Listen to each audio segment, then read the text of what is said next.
Hey guys, Spencer Graves here, obviously, and I am going to do my very best to go over each of these questions on the Macro 1 test review. So pay attention because I am doing you a solid doing this considering I'm taking this up for a grade. But if you're watching, you're taking that effort, I want to reward you guys as much as I can. So let's go ahead and get started. Inflation. Simple, guys. Inflation is defined as a rise in the overall price level. So a rise in the overall price level. The way I describe this in class and try to make it as simple for you as I can, if you walk into a store with $10, so I can make it a little more realistic. If you walk into a store with $10, if you walk in there one day, you can buy a certain number of goods with that $10 bill you have. But if you walk in there a month later and inflation has incurred, you can't buy as many goods because the overall level of the price of those goods has risen, which means your purchasing power. Your purchasing power is what can I buy with this $10 bill that I have. If you have inflation, your purchasing power is reduced. You can't buy as many goods because they each cost more when you have inflation. So inflation is defined as an overall rise in the price level. Inflation is calculated based on the CPI, the Consumer Price Index. We use the CPI to tell us if inflation is occurring. Are the prices of goods rising? Remember, the CPI is calculated by taking a basket of goods that the typical consumer would use. So basic things, necessities that people have to buy. Your average consumer would buy, whether it's household supplies like toiletries, could be house payments, clothing, food, all the typical things, soap that people would buy, something as simple as that. A person would buy. You put it into this little basket, not a physical basket, but you just imagine it's a basket, and you add up the cost, the price of each one of those goods. So when the price of the market basket, all those goods in the market basket, when it goes up from one year to the next year, that's inflation. If the the overall price of that market basket of goods goes down from one year to the next, that is deflation. The price is decreasing. So inflation is calculated based on the CPI, which you get by looking at a market basket of goods. So talking about that market basket of goods and services, and I just kind of mentioned this, if the market basket of goods and services decreases in price from last year, the country is experiencing deflation because the prices have decreased. See, I'm emphasizing the decrease part of that and the deflation part. It'd be vice versa if the market basket of goods and services increase. If those prices increased, you would have inflation. Inflation is an increase in the overall price level. Number 4, there are two basic causes of inflation. It's kind of confusing because I would argue that they are basically two different types of inflation, but on the test, we'll say two basic causes of inflation. Those causes are cost push inflation and demand pull inflation. With demand pull inflation, the prices are raising. Remember, inflation, the prices are rising. With demand pull inflation, the prices are rising because the demand is rising. When the demand for the goods and services goes up and aggregate demand is the total amount of goods and services that people are demanding in the economy. If aggregate demand is greater than aggregate supply, you're going to have demand pull inflation because that high demand, since it's greater than supply, is pulling up the prices. Now, the other type of inflation, other cause of inflation, cost push inflation, happens when the cost of the resources that are used to produce goods and services, when those go up, when the cost of production goes up, then the producers have to raise the prices that they're selling their goods for to consumers. They have to pass on that cost to consumers if they want to make the same profit. So I think the example we used in class today was if Starbucks charges $4 for a cup of coffee, your regular cup of coffee, but the price of coffee beans in Venezuela or Colombia goes up, then the Starbucks company is going to have to pass that cost on to the consumer. Instead of paying $4 for a cup of coffee, maybe you'll pay $5.50. And that's a result of the production costs going up. The cost of the resources, those inputs, goes up. Then the cost pushes the prices up with inflation. So we just kind of went over there again. Oops, let me go back down here. So that was number 5. So that was basically number 5 and number 6. Demand pull inflation. Inflation is a result of demand being greater than supply, aggregate demand being greater than aggregate supply. With cost push inflation, inflation is a result of, it's kind of the flip side. Aggregate supply is greater than aggregate demand, and you have increased costs of production. So inflation is a result of increased costs of production for number 6. Number 7, again, kind of we already talked about it. The CPI, or the Consumer Price Index helps economists determine the prices of goods from one year to the next. So it basically helps economists determine and find out if there's inflation or deflation occurring inside an economy. Now, when you're looking at the business cycle, that's one of the things we've talked about. Remember, the business cycle is the fluctuations, the waves the economy goes through. You go through the highs and then the lows. And the highs are called the peaks. The lows are called the troughs. So when you are in the business cycle, economists and consumers really want to know what's coming next. They want to be able to predict the different phases of the business cycle. So there's a couple of indicators that can give you an indication, that's why they call it indicators, of what's going on in the business cycle. A leading indicator, it does exactly what it sounds like. It tells us what's going to happen in the future. Where is the economy going? Where are we moving? What is going to lead us into the future?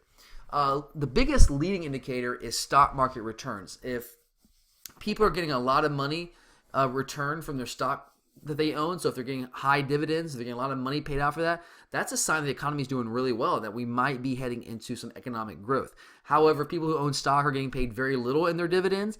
That's showing you that businesses aren't making that much money, which means they can't pay their stock owners very much money.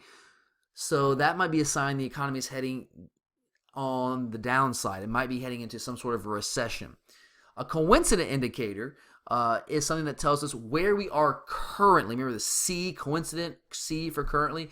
Where are we currently in the business cycle? Are we currently in a period of economic growth and expansion? Are we in a recession right now? Are we at the peak of an economic growth? Are we at the trough of recession? It tells us where we are right now. Examples of coincident indicators would be consumer income. How much money do consumers have?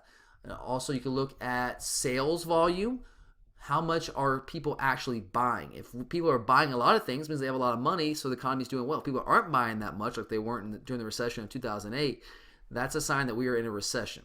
The last type of indicator is a lagging indicator, and these are things that lag behind. The lagging indicator tells how long, what is the duration that we're going to stay in this particular phase of the business cycle. If we're in a recession, a lagging indicator will tell you how long do we stay in a recession. If we're in a period of economic growth, how long will we be in that period of economic growth, the duration.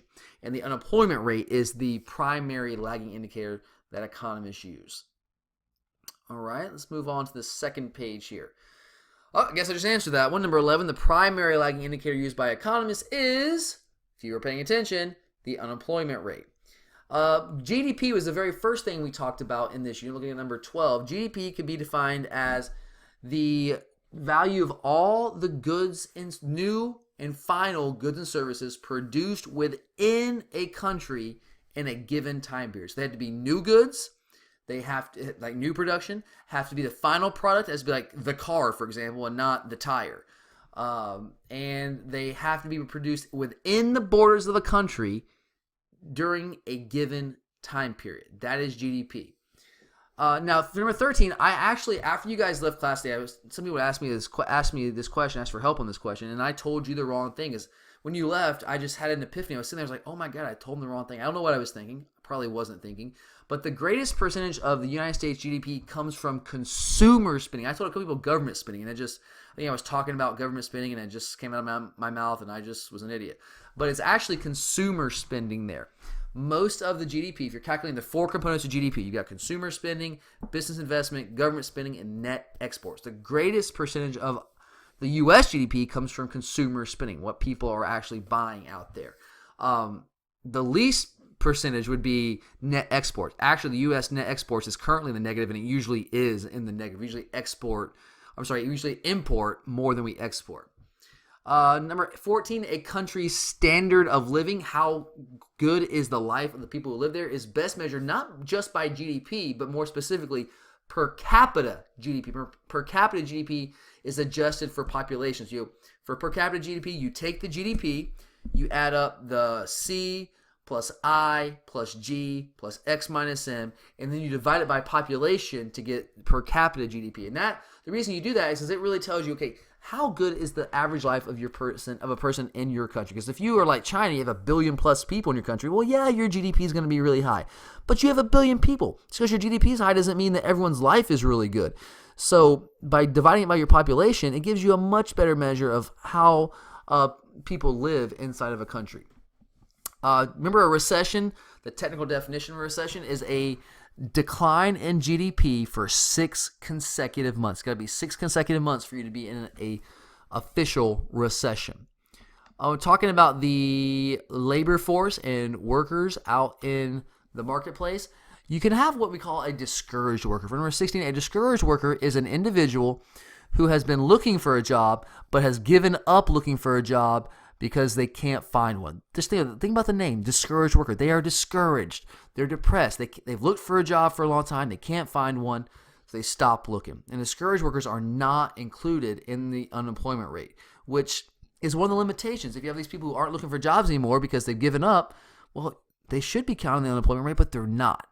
Number 17, again on the unemployment rate, if the unemployment rate goes down, what's going to happen in GDP? Real GDP will most likely go up. Think about it. If you have less people unemployed, that means more people have jobs. If more people have jobs, it means you have people that are producing more things. And that's what GDP measures. How much is an economy producing? So if more people are working, they're going to be producing more, which means the real GDP will most likely increase. Number 18, this should be simple for you. A trough is the lowest point in an economic contraction. Remember, contraction is the same thing as a recession. So when your economy is on the way down, the downside, trough is the lowest point. Number 19, a country is technically experiencing a recession. I guess I kind of repeated that question. Well, it's similar to number 15. I guess there's 2 questions on the test that talk about the same thing, essentially. So a country, again, is technically experiencing a recession when you have a GDP decline in 6 consecutive months. Got to be 6 consecutive months. Almost done, guys. Almost done.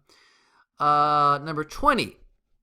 A recession will cause the unemployment rate to, this one should be obvious, it will cause the unemployment rate to increase, to go up. Because think, a recession means people have less money. There's less money on the market. People are probably going to get fired. If businesses are making less money in a recession, so what happened in 2008? So my dad lost his job in 2008.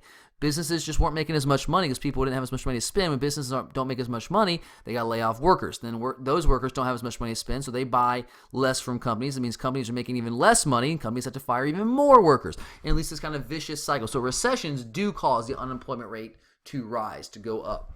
Number 21, stagflation. Remember, look at the word stagflation.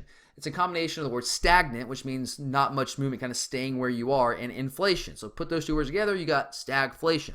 So an economy is experiencing stagflation when you combine inflation, when you combine a rise in the overall price level of goods and services with very little to no economic growth. That's what stagnation is. If your economy is stagnant, it's not growing. It's kind of just staying where it is. So combine inflation, a rise in overall price level, with very little or no economic growth, you have stagflation.